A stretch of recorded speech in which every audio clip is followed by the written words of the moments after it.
പെരിയ ഇരട്ടക്കൊലക്കേസിലെ പ്രതികൾക്കു വേണ്ടി CPM fund പിരിക്കുമെന്ന് സംസ്ഥാന committee അംഗം പി ജയരാജൻ ഒരു ഉളുപ്പുമില്ലാതെ പ്രഖ്യാപിച്ചിരിക്കുകയാണ്. ഈ നാട്ടിലെ ജനങ്ങൾക്ക് ബോധ്യമാവും വിധം ഫണ്ട് പിരിക്കുമെന്നാണ് പി ജയരാജൻ സഖാവിന്റെ വിശദീകരണം. CPM മുതുമ ഏരിയ കമ്മിറ്റി നടത്തിയ രാഷ്ട്രീയ വിശദീകരണ പൊതുയോഗത്തിലായിരുന്നു പി ജയരാജന്റെ ഈ പരാമർശം.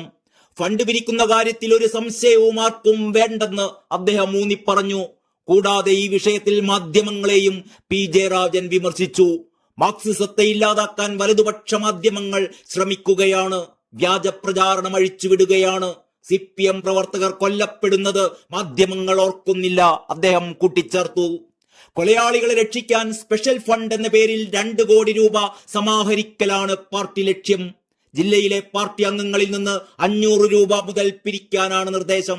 കേസിലെ നിയമ നടപടികളിലേക്ക് കടക്കുന്നതിന് വേണ്ടിയാണത്രേ ഈ പണപ്പിരിവ് നടത്തുന്നത് എന്നാണ് വിവരം. ജനുവരി 20-നകം പണം നൽകണമെന്നും ജോലിയുള്ളവർ 1 ദിവസത്തെ ശമ്പളം തന്നെ സംഭാവനയായി നൽകണമെന്നുമാണ് പാർട്ടി അംഗങ്ങൾക്ക് ലഭിച്ചിരിക്കുന്ന തിട്ടൂരം. അതേസമയം ഇതാദ്യമായല്ല CPM പെരിയ ഇരട്ടക്കൊലക്കേസിൽ പണം പിരിക്കുന്നത് എന്നും ഓർക്കണം. 2021-ലും വലിയ തോതിൽ പാർട്ടി അംഗങ്ങളിൽ നിന്നും പണം പിരിച്ചെടുത്തിരുന്നു. നിലവിൽ CPM ജില്ലാ സെക്രട്ടേറിയറ്റ് അംഗവും മുതുമ മുൻ MLA-യുമായ KV Kunhiraman, CPM area secretary K Manikandan, Raghavan Velutholi, MK Bhaskaran എന്നിവരുടെ ശിക്ഷ ഹൈക്കോടതി മരവിപ്പിച്ചിരിക്കുകയാണ്. ഇന്ത്യൻ ശിക്ഷാ നിയമം 225-ാം വകുപ്പ് അനുസരിച്ച് 5 വർഷത്തെ ശിക്ഷയായിരുന്നു ഈ പ്രതികൾക്ക് നേരത്തെ നൽകിയിരുന്നത്. കുറ്റകൃത്യത്തെപ്പറ്റി അറിവുണ്ടായിട്ടും തടഞ്ഞില്ല എന്നതിനുള്ള 5 വർഷം തടവ് ശിക്ഷ ചോദ്യം ചെയ്ത് നൽകിയ അപ്പീലിന് പിന്നാലെയാണ് പ്രതികൾക്ക് ജാമ്യം ലഭിച്ചതും ശിക്ഷാവിധി മരവിപ്പിച്ചതും. ഇനി 10 പ്രതികളാണ് ജയിലിൽ കഴിയുന്നത്.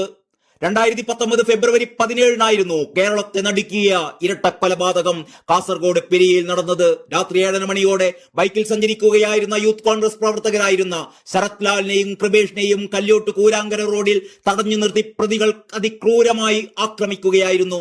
വെട്ടേറ്റ കൃപേഷ് സംഭവ സ്ഥലത്തും ശരത് ലാൽ മംഗളൂരുവിലേക്കുള്ള ആശുപത്രിയിലേക്കുള്ള വഴിമധ്യേയുമാണ് മരണപ്പെട്ടത്. കൊല്ലപ്പെടുമ്പോൾ ശരത്തിന് 23-ഉം കൃപേഷിന് 19 വയസ്സ് മാത്രമായിരുന്നു പ്രായം.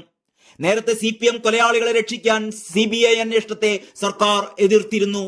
ഇതിനുവേണ്ടി രാജ്യത്തെ കൊലകൊമ്പന്മാരായ വക്കീലന്മാരെ കൊണ്ടുവന്ന് കേസ് വാദിക്കാൻ CPM സംസ്ഥാന ഖജനാവിൽ നിന്ന് എടുത്തു വീശിയത് 1.25 കോടി രൂപയാണ്. ഹൈക്കോടതിയിലും സുപ്രീം കോടതിയിലുമൊക്കെ സർക്കാർ ഈ വക്കീലന്മാരെ കൊണ്ട് CBI വരാതിരിക്കാൻ കേസ് വാദിച്ചുവെങ്കിലും തോറ്റു തുന്നം പാടി. പിണറായിയുടെ സ്വന്തം പോക്കറ്റിലെ ക്രൈംബ്രാഞ്ചിനെ കൊണ്ട് കേസ് അന്വേഷിപ്പിച്ച് CPM-കാരായ മുഴുവൻ കൊലയാളികളെയും ഗൂഢാലോചനക്കാരെയും രക്ഷിച്ചെടുക്കാനായിരുന്നു ശ്രമം. ഇതിനുവേണ്ടി നടത്തിയ അന്വേഷണ പ്രഹസനമാണ് CBI വന്നതോടെ പൊളിഞ്ഞു പാളീസായത്.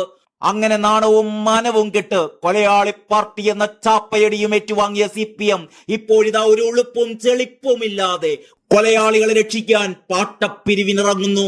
ഇനിയും സംസ്ഥാന ഖജനാവിൽ നിന്നെടുക്കാൻ ഖജനാവിൽ ഒരു ചില്ലി കാശ് പോലും ബാക്കിയില്ല. അത് കാരണമാണ് ഇനി നാട്ടുകാരെ നേരിട്ട് ചെന്ന് പിഴിയാൻ പുറപ്പെടുന്നത്. പിരിവിന് വന്നാലുള്ള കാശെല്ലാം നുള്ളിപ്പെറുക്കി കൊടുത്തുകൊള്ളണം എല്ലാവരും. കേരളത്തിന്റെ മുന്നോട്ടുള്ള പുരോഗതിക്ക് നമുക്ക് CPM എന്ന കൊലയാളി പാർട്ടിയെ നിലനിർത്തണമല്ലോ. അതിന് നല്ല ചോരത്തിളപ്പുള്ള കൊലയാളികളും ഗുണ്ടകളും തെമ്മാടി കൂട്ടങ്ങളും വേണമല്ലോ. എന്നാലല്ലേ ഇനിയും അരിഞ്ഞു വീഴ്ത്താൻ കഴിയൂ എതിരാളികളെ. ലാൽ സലാം സഖാക്കളെ, നന്ദി, നമസ്കാരം.